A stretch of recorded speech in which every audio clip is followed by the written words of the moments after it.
السلام عليكم ورحمة الله وبركاته. نحمده ونصلي على رسوله الكريم وعلى آله وأصحابه أجمعين. আমরা আলোচনা করব মানুষের জীবন আর মৃত্যু হলো একটি পরীক্ষা।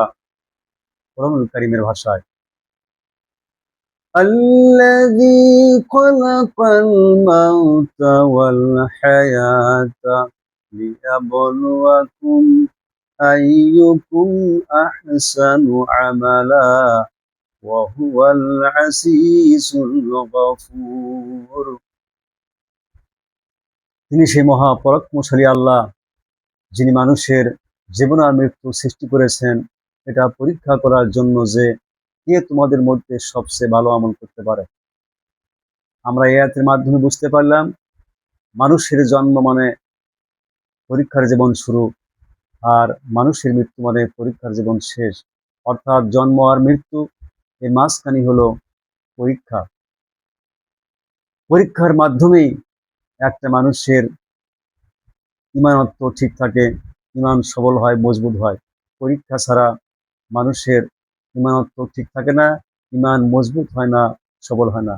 একটা ছাত্র যখন পরীক্ষা দেয় তখন তার ছাত্রত্ব ঠিক থাকে, আর পরীক্ষা না দিলে তার ছাত্রত্ব বাতিল, অর্থাৎ তার ছাত্রত্ব বরখাস্ত।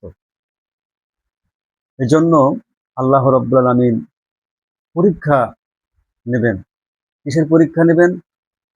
লাতুবলাউন্না ফি আমওয়ালিকুম ওয়া আনফুসিকুম। আল্লাহ পাক বলেন, আমি অবশ্যই তোমাদেরকে তোমাদের মাল আর তোমাদের জীবনের মধ্যেই আমি পরীক্ষা নেব। সুতরাং আমাদের প্রতি পদে পদে পরীক্ষা দিতে হবে। পরীক্ষা হলো এটা ইমানের মানদণ্ড। ইমানের মানদণ্ডে যেন আমরা বিজয় লাভ করতে পারি। আসসালামু আলাইকুম ওয়া রাহমাতুল্লাহি ওয়া বারাকাতুহু।